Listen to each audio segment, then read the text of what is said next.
সাংবাদিকদের সঙ্গে বৈঠকের একদিন পর দেশের সব ফেডারেশন কর্তাদের সঙ্গে বসেছেন যুব ও ক্রীড়া প্রতিমন্ত্রী আমিনুল হক। 7 দিনের মধ্যে প্রত্যেকটা ফেডারেশনকে প্ল্যানিং জমা দেওয়ার নির্দেশ দিয়েছেন প্রতিমন্ত্রী। ফেডারেশনগুলোয় দ্রুত নির্বাচন দিয়ে সচল করার পরিকল্পনা ক্রীড়া প্রতিমন্ত্রীর, আর সংগঠকদের চাওয়া মাঠে খেলা রাখার। মঙ্গলবার তিনি বসবেন বাফুফের সঙ্গে। পরিকল্পনা যত ভালো কাজ তত ভালো। কথায় আছে, একটি ভালো পরিকল্পনা কাজকে অর্ধেক করে দেয়। দেশের ক্রীড়াঙ্গনকে ঢেলে সাজাতে তাই সব ফেডারেশনের শীর্ষ কর্তাদের সঙ্গে বসলেন যুব ক্রীড়া প্রতিমন্ত্রী আমিনুল হক। 2 ঘন্টার বেশি সময় ধরে চলা মিটিংয়ে সব ফেডারেশন তাদের সমস্যা ও সম্ভাবনা তুলে ধরেন। আরও বিস্তারিত পরিকল্পনা আগামী 7 দিনের মধ্যে জমা দেবার নির্দেশ দিলেন ক্রীড়া প্রতিমন্ত্রী। আগামী 7 দিনের ভিতরে তাদের কাছে এবং তাদের অনেক সুন্দর সুন্দর প্রপোজাল রয়েছে, সেই প্রপোজালগুলো আমরা শুনেছি, সেগুলোকে আমরা বলেছি যে বাই রিটেল আমাদের কাছে দেওয়ার জন্য যে একটি কর্ম পরিকল্পনা রয়েছে, সেটা আমরা ঈদের পরপরই শুরু করতে চাই, আল্লাহ যদি আমাদেরকে সুস্থ রাখে সুন্দরভাবে ইনশাআল্লাহ। মঙ্গলবার বাফুফের সঙ্গে আলাদাভাবে বৈঠকে বসবেন ক্রীড়া প্রতিমন্ত্রী।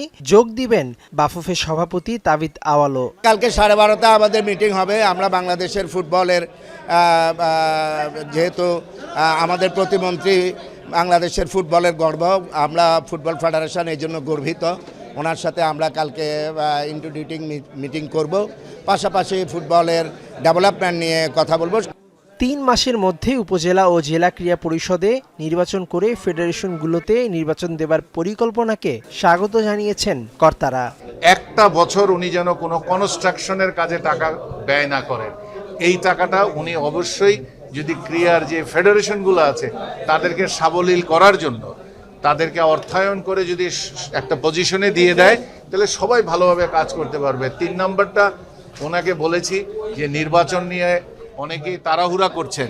এই নির্বাচন করার আগে আমাদের একদম রুট লেভেলে জেলা ভিত্তিক, উপজেলা, বিভাগ, এই জায়গাটায় যেন উনি আগে এই জায়গাগুলো সঠিকভাবে পরিচালনা করেন, গঠনতন্ত্রগুলো সঠিক করেন। প্লেয়ারদের উপর এমফেসিস দিতে হবে, মানে হচ্ছে প্লেয়ারদের কীভাবে ফিনান্সিয়াল বেনিফিট করা যায়, প্লেয়ারদেরকে আরও কীভাবে আরও উৎসাহ দেওয়া যায়। এই জন্য ওনারা একটা স্কিম চালু করতেছে যে ন্যাশনাল টিমে যারা থাকবে তাদেরকে একটা স্যালারি ব্যবস্থা করতেছে আমাদের যে মিনিস্ট্রি থেকে। সো এটা খুবই সুন্দর একটা উদ্যোগ, ভালো উদ্যোগ। এটাতে কী হবে, সবার মধ্যে একটা কম্পিটিশন, যেটা আমরা চাই। সবার চাওয়ায় অবকাঠামোগত ব্যয় কমিয়ে প্রশিক্ষণ খাতে ব্যয় বাড়ানোর পরিকল্পনা করছে যুব ক্রীড়া মন্ত্রণালয়। মেহেদি নাইম, যমুনা স্পোর্টস, ঢাকা।